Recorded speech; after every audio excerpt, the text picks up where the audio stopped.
and no money running in a deep red district. But you know what? Never underestimate a public school teacher. Never. Cheers and applause. I represented my neighbors and Congress for 12 years, and I learned an awful lot. I learned how to work across the aisle on issues like growing the royal economies and taking care of veterans. I learned how to compromise without compromising my values. Then I came back to serve as governor, and we got right to work, making a difference in our neighbors' lives. We cut taxes for the middle class. We passed paid family and medical leave. We invested in fighting crime and affordable housing. We cut the cost of prescription drugs and helped people escape the kind of medical debt that nearly sank my family. And we made sure that every kid in our state gets breakfast and lunch every day. Cheers and applause. So while other states were banning books from their schools, we were banishing hunger from ours. Cheers and applause. We also protected reproductive freedom, because in Minnesota, we respect our neighbors and the personal churros is they make personal choices that they make. And even if we would not make the same choices for ourselves, we have got the golden rule: mind your own damn business.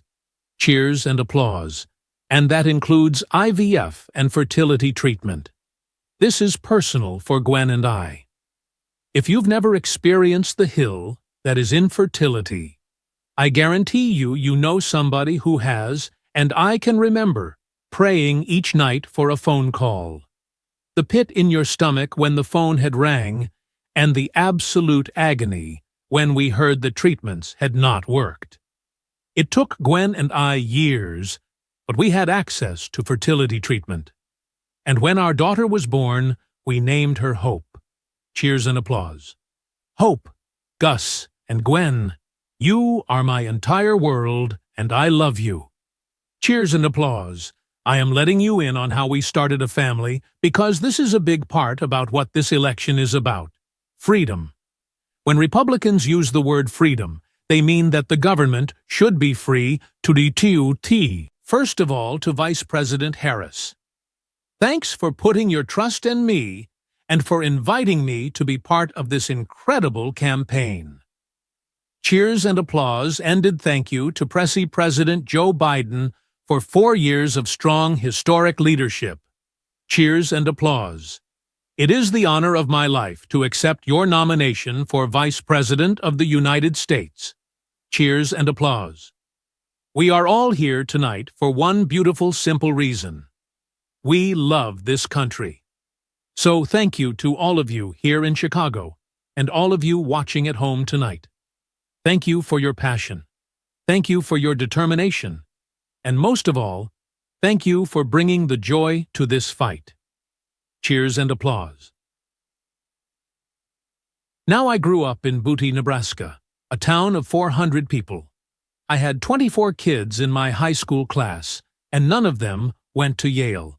But I will tell you what, growing up in a small town like that, you learn how to take care of each other. That family down the road, they may not think like you do. They may not pray like you do. They may not love like you do. But they are your neighbors, and you look out for them, and a look out for you. Everybody belongs, and everybody has a responsibility to contribute. For me, it was serving in the Army National Guard. I joined up 2 days after my 17th birthday, and I proudly wore our nation's uniform for 24 years. My dad, a Korean War-era Army veteran, died of lung cancer a couple of years later. He left behind a mountain of medical debt. Thank God for Social Security survivor benefits. And thank God for the GI Bill that allowed my dad and me to go to college, and millions of other Americans here. And eventually, like the rest of my family, I fell in love with teaching. 3 hours for 4 of us married teachers. I wound up teaching social studies and coaching football at Mankato West High School. Go Scarlets! Cheers and applause. We ran 844 defense. We played through to the whistle on every single play. and we even won a state championship. Cheers and applause, never close to your book, people.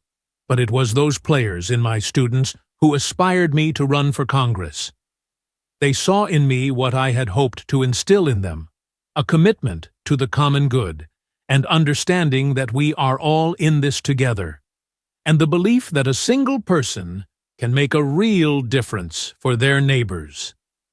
Cheers and applause.